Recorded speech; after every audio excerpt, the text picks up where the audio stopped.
So 1 cup ರವೆ ತಗೊಂಡಿದ್ದೀನಿ ಕೇಸರಿ ಬಾತ್ ಮಾಡೋಕ್ಕೆ. ರವಾನ ನಾವು ಚೆನ್ನಾಗಿ ಹುರ್ಕೋಬೇಕು.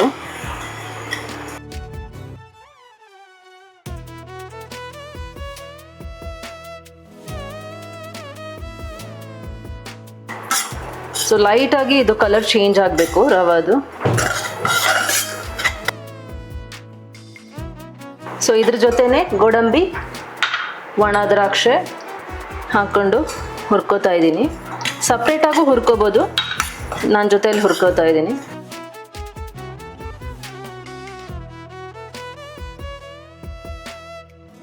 ಸೊ ಗೀ ಹಾಕ್ತಾ ಇದ್ದೀನಿ ನಾನು ಇವಾಗ. ತುಪ್ಪ, ಇದು ನಾನು ಬಫೆಲೋ ತುಪ್ಪ ತಗೊಂಡಿದ್ದೀನಿ.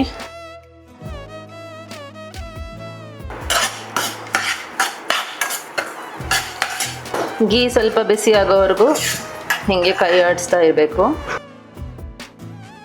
ಗೋಡಂಬಿ ಮತ್ತು ದ್ರಾಕ್ಷೆ ಚೆನ್ನಾಗಿ ಹುರಿದಿದೆ, ನೋಡಿದ್ರೆ ಗೊತ್ತಾಗುತ್ತೆ. ಇವಾಗ ನಾನು ಕುದಿಸಿಟ್ಟಿರೋ 2.5 ಕಪ್ ನೀರು ಹಾಕೋತಾ ಇದ್ದೀನಿ.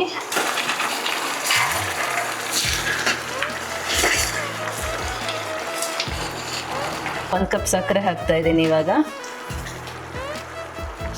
ನೀರು ಹಾಕಿದ ತಕ್ಷಣ ಸಕ್ಕರೆ ಹಾಕೋಬೇಕು.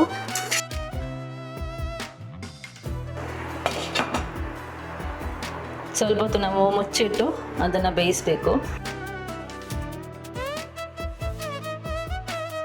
1/4 ಸ್ಪೂನಷ್ಟು ಉಪ್ಪು ಹಾಕುತ್ತಾ ಇದ್ದೀನಿ.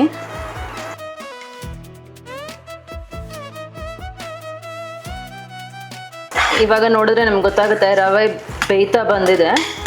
ಸೊ ಇವಾಗ ನಾನು ಕೇಸರಿ ಮತ್ತು ಲವಂಗ ಹಾಕೋತಾ ಇದ್ದೀನಿ. 1 ಲವಂಗ ಮತ್ತು 5-6 ಸ್ಟ್ರಿಂಗ್ಸ್ ಕೇಸರಿ ಹಾಕೋತಾ ಇದ್ದೀನಿ.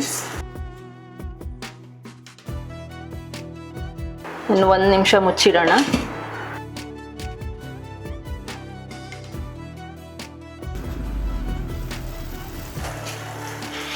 ಇವಾಗ ಚೆನ್ನಾಗಿ ಅದು ಬೆಂದಿದೆ ಅಂತ ನಿಮಗೆ ಗೊತ್ತಾಗುತ್ತೆ, ಯಾಕಂದರೆ ತುಪ್ಪ ರವೆ ಎಲ್ಲ ಬಿಟ್ಕೊಂಡಿದೆ. ಇವಾಗ ಚೆನ್ನಾಗಿ ರೆಡಿ ಆಗಿದೆ.